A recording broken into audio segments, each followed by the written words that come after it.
Hello friend, स्वागत है आप सभी का अपने चैनल आज क्लास में। आज की इस वीडियो में मैट्रिक बोर्ड परीक्षा 2021 के लिए विज्ञान का काफी महत्वपूर्ण सब्जेक्टिव क्वेश्चन हम आपको बताने वाले हैं, जो 2021 बोर्ड एग्जाम के लिए काफी महत्वपूर्ण रहेगा। तो एक भी प्रश्न आपको स्किप नहीं करना है, शुरू से लेकर अंत तक देखना है। अगर आप शुरू से लेकर अंत तक देख लेते हैं तो सभी प्रश्न आपको यहीं पे भी समझ में आएंगे और याद भी हो जाएंगे। और सब्जेक्टिव क्वेश्चन का यहाँ पे क्लास डेली यहाँ पे 12 बजे दिन में चलता है। तो अगर आपको यहाँ पे किसी भी विषय का आपको सब्जेक्टिव क्वेश्चन का तैयारी करना है तो आप हमसे 12 बजे लाइव जुड़ के उसका तैयारी आप लोग कर सकते हैं। तो अगर आप चैनल को सब्सक्राइब नहीं किए हैं तो आप चैनल को सब्सक्राइब कर लीजिए और बेल आइकन को किस पे दबाइएगा, ऑल पे दबा लीजिएगा, ताकि जब भी हम कोई वीडियो अपलोड करें तो सबसे पहले नोटिफिकेशन आप तक पहुंचे।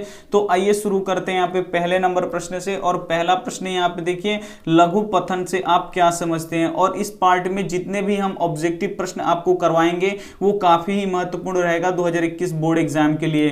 तो यहाँ पे देखिए प्रश्न है कि लघु पतन से आप क्या समझते हैं। तो आइए लघु पतन से क्या समझते हैं हम आपको बताते हैं। तो यहाँ पे देखिए उत्तर में इसका क्या है, किसी कारणवश जब गर्म तार तथा ठंडा तार एक दूसरे के संपर्क में आ जाता है तो लघु पतन की स्थिति उत्पन्न हो जाती है। क्या होता है कि जब गर्म तार को हम लोग भी प्लस तार भी बोलते हैं और जो ठंडा तार होता है उसे हम लोग माइनस तार भी बोलते हैं। तो जब गर्म तार और ठंडा तार एक दूसरे के जब संपर्क में आता है, यानी एक दूसरे में जब सट जाता है, तो लघु पतन की स्थिति क्या हो जाती है, उत्पन्न हो जाती है। इस परिस्थिति में प्रतिरोध शून्य हो जाता है। क्या होता है कि जब गर्म तार और ठंडा तार एक दूसरे के संपर्क में आता है तो ये क्या होता है, जो लघु पतन की तो स्थिति उत्पन्न हो जाती है, लेकिन साथ में जो प्रतिरोध होता है वो शून्य हो जाता है। तो यहाँ पे देखिए प्रतिरोध क्या होता है, प्रतिरोध हम लोग उसे बोलते हैं कि जो धारा के प्रवाह का विरोध करता है, धारा को प्रवाहित नहीं होने देता है, उसे रोकता है, उसे ही हम लोग प्रतिरोध कहते हैं। यहाँ पे जब लघु पतन की स्थिति होता है तो प्रतिरोध भी शून्य हो जाता है और परिपथ में तीव्र धारा बहने लगता है। और क्या होता है, जब लघु पतन की स्थिति हो जाता है तो जो परिपथ होता है उसमें धारा तीव्र यानी बहुत ही अधिक धारा बहने लगता है। धारा का मान तीव्र होने के कारण अधिक ऊष्मा उत्पन्न होने लगता है। अब यहाँ पे देखिए धारा का मान बहुत ही तीव्र हो जाएगा, यानी धारा बहुत ही अधिक बहने लगेगा तो उसमें ऊष्मा भी लगेगा उत्पन्न होने। जब ऊष्मा उत्पन्न होने लगेगा तो जिससे आग लगने की स्थिति उत्पन्न हो जाती है। जब ऊष्मा अधिक उत्पन्न होने लगेगा, धारा अधिक बहने लगेगा तो ऊष्मा भी अधिक उत्पन्न होने लगेगा। और यहाँ पे देखिए जिससे परिपथ में क्या हो जाएगा, खतरा रहेगा आग लगने का। और यहाँ पे देखिए आगे क्या है, तथा परिपथ में लगे उपकरण जैसे टीवी, फ्रिज, पंखे, बल्ब आदि जलने की संभावना रहती है। जब यहाँ पे देखिए परिपथ में आग लग जाए या अगर अधिक तीव्रता से यहाँ पे धारा प्रवाहित होने लगे तो जो टेलीविजन होते हैं, पंखे होते हैं और बिजली के बल्ब होते हैं, फ्रिज होते हैं, जो इलेक्ट्रॉनिक यहाँ पे डिवाइस होते हैं, वो क्या होते हैं, जलने की खतरा होता है। तो इसे ही हम लोग क्या बोलते हैं, लघु पतन बोलते हैं। लघु पतन कैसे उत्पन्न होता है, जब एक गर्म तार और ठंडा तार एक दूसरे के संपर्क में आ जाता है तो लघु पतन की स्थिति क्या हो जाती है, उत्पन्न हो जाती है। और इसमें क्या होता है कि प्रतिरोध होता है उसका मान शून्य हो जाता है और परिपथ में बहुत ही तेज यानी बहुत ही तीव्र धारा प्रवाहित होने लगती है। और तीव्र जितना ही धारा तेजी से प्रवाहित होगी, जितना ही अधिक प्रवाहित होगी, उतना ही ऊष्मा भी क्या होगा, अधिक उत्पन्न होगा। जब ऊष्मा अधिक उत्पन्न होगा तो जलने का खतरा रहेगा परिपथ का। और जो परिपथ में जो डिवाइस जुड़े होते हैं यहाँ पे जैसे टीवी, फ्रिज, पंखे, वो आदि जलने की संभावना रहती है। तो आपको ये प्रश्न बहुत ही अच्छी तरीके से समझ में आ गया होगा। तो अगर आप वीडियो को अभी तक लाइक नहीं किए तो प्लीज आप लोग वीडियो को लाइक भी कर दीजिए। काफी ही महत्वपूर्ण प्रश्न आपको करवाया जाएगा। ये देखते हैं दूसरा नंबर प्रश्न। यहाँ पे दूसरा नंबर प्रश्न है, अवतल, उत्तल और समतल दर्पण के दो उपयोग को लिखे। काफी ही महत्वपूर्ण प्रश्न है कि अवतल, उत्तल और समतल दर्पण के दो उपयोग आपको लिख देना है। तो यहाँ पे देखिए कैसे लिखेंगे, बिल्कुल हम जैसे यहाँ पे लिख के आपको टाइप करके बताए हैं, बिल्कुल आप लोग ऐसे परीक्षा में लिख दीजिएगा। तो आपका अगर ये 5 नंबर का सवाल है तो पूरा 5 के 5 नंबर मिलेगा। अगर यहाँ पे देखिए 3 नंबर का सवाल है या 2 नंबर का तो पूरा 2 के 2 नंबर मिलेगा, जैसे हम लिखे हैं।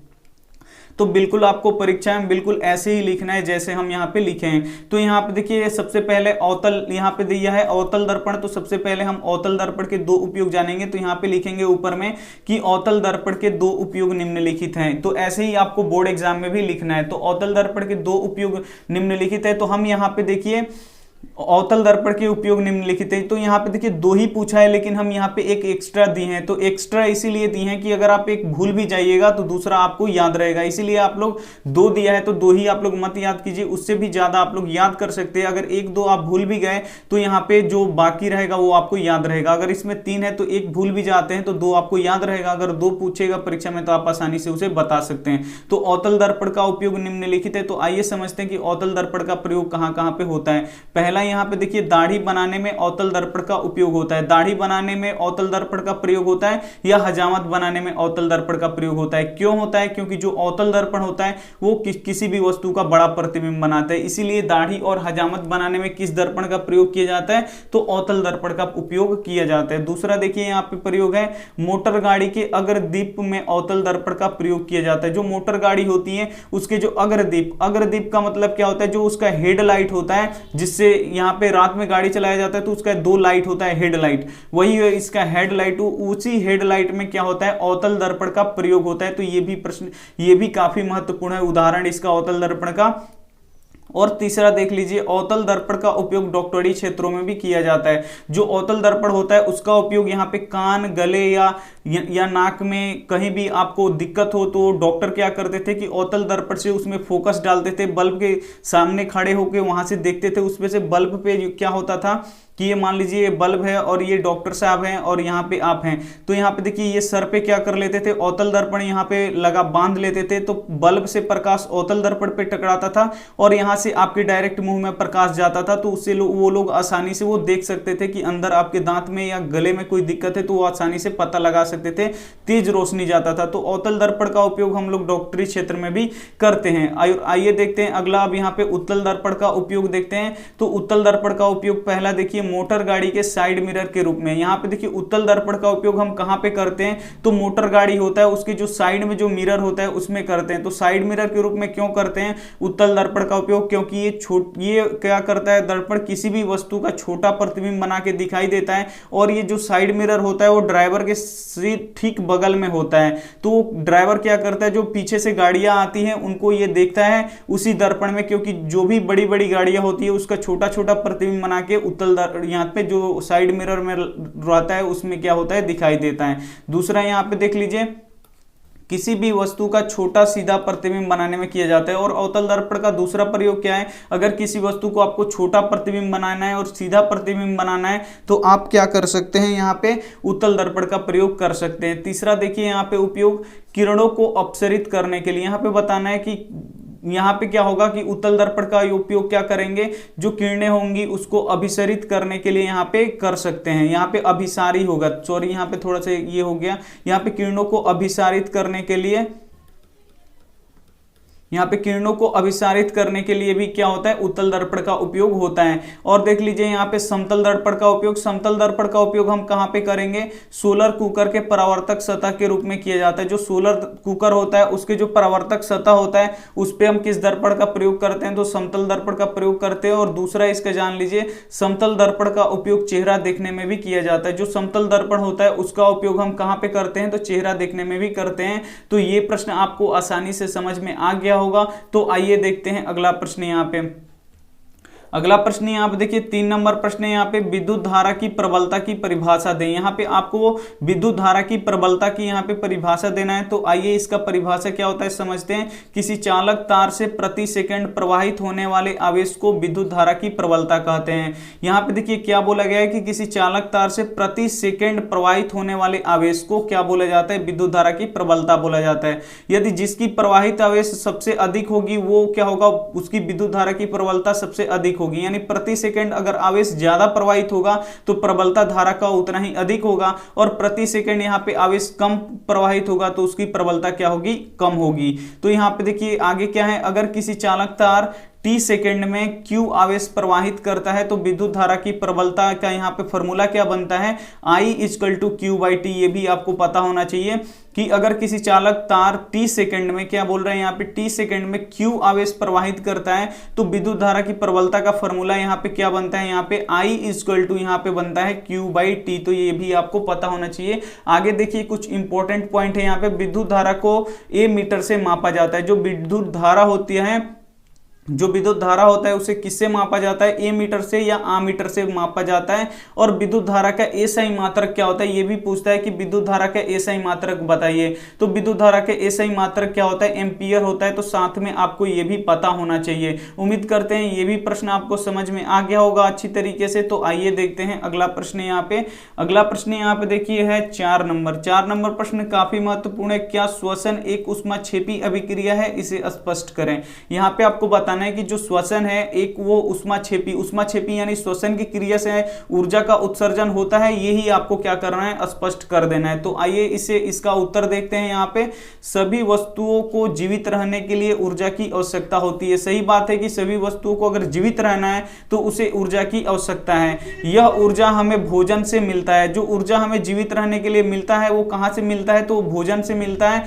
पाचन की क्रिया के समय खाद्य पदार्थ छोटे छोटे टुकड़ों में टूट जाते हैं। जो पाचन की क्रिया होती है, और जो पाचन की क्रिया होती है वो कब शुरू होती है, तो यहाँ पे देखिए जब हम श्वसन करते हैं, जब भी हम श्वसन करते हैं तब भी क्या होता है, मतलब हम श्वसन के साथ साथ पाचन की भी क्रिया क्या होती है, यहाँ पे चलती रहती है। तो पाचन की क्रिया में क्या होता है, श्वसन के साथ साथ पाचन की भी क्रिया होती है। और जो पाचन क्रिया होती है उस समय जो खाद्य पदार्थ जो हम लोग खाए होते हैं अंदर, वो क्या होता है, छोटे छोटे टुकड़ों में बंटना शुरू होता है जब हम श्वसन की क्रिया करते हैं।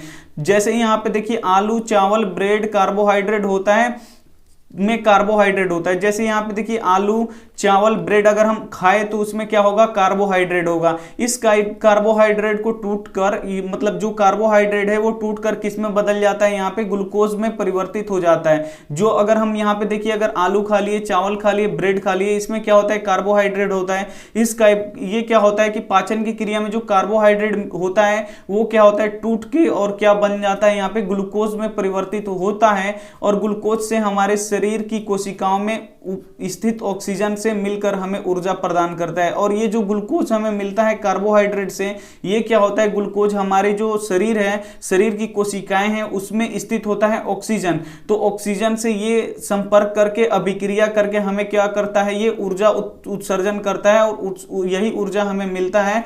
तो इसी अभिक्रिया को क्या बोला जाता है, यहाँ पे इसी अभिक्रिया का विशेष नाम श्वसन है। अतः श्वसन भी एक ऊष्माक्षेपी अभिक्रिया है। तो यहाँ पे देख सकते हैं आप लोग कि जो श्वसन की क्रिया हो रहा है उसमें यहाँ पे देखिए भोजन का भी पाचन हो रहा है, और भोजन के पाचन के समय यहाँ पे ग्लूकोज उत्पन्न हो रहा है। ग्लूकोज क्या करता है, हमारी शरीर की कोशिकाओं में जो ऑक्सीजन होता है उससे संपर्क करता है, और संपर्क करके ऊर्जा उत्पन्न करता है। तो जिस भी रासायनिक अभिक्रिया में ऊर्जा का उत्सर्जन होता है, ऊर्जा का अगर उत्सर्जन होगा तो वो कैसा अभिक्रिया हो गया, यहाँ पे ऊष्माक्षेपी अभिक्रिया होगा। इसीलिए जो श्वसन होगा वो कैसी अभिक्रिया होगा, तो ऊष्माक्षेपी अभिक्रिया होगा। तो उम्मीद करते हैं कि ये भी प्रश्न आपको समझ में आ गया होगा। आइए देखते हैं अगला प्रश्न। अगला प्रश्न यहाँ पे देखिए 5 नंबर प्रश्न है, लिंग क्रोमोसोम किसे कहते हैं। जो लिंग क्रोमोसोम होता है उस किसे कहते हैं, आइए इसका उत्तर जान लेते हैं। मनुष्यों में 23 जोड़ी या 46 गुणसूत्र पाए जाते हैं। जो मनुष्य होता है उसमें 23 जोड़ी बोल लीजिए या 46 गुणसूत्र होता है। 23 का ही जोड़ी में अगर दे तो 23 होगा, और यहाँ पे संख्या में दे तो 46 होगा। तो मनुष्यों में 23 जोड़ी या 46 गुणसूत्र पाया जाता है, जिसमें 22 जोड़ी क्रोमोसोम एक ही प्रकार के होते हैं। जिसमें क्या होता है, 23 जोड़ी तो गुणसूत्र होता है, लेकिन जिसमें 22 जोड़ी एक ही जैसे होंगे यानी बिल्कुल सेम होंगे, तो उसे हम लोग क्या बोलते हैं, ऑटोसोम बोला जाता है। जो 23 जोड़ी गुणसूत्र में 22 जोड़ी गुणसूत्र होते हैं वो एक ही प्रकार के होते हैं, इसीलिए उसे क्या बोला जाता है, ऑटोसोम यहाँ पे बोला जाता है, यानी ऑटोसोम उसे कहते हैं। 23वां जोड़ी क्रोमसूत्र, यहाँ पे जो क्रोमोसोम है वो क्या होता है, अलग प्रकार का होता है।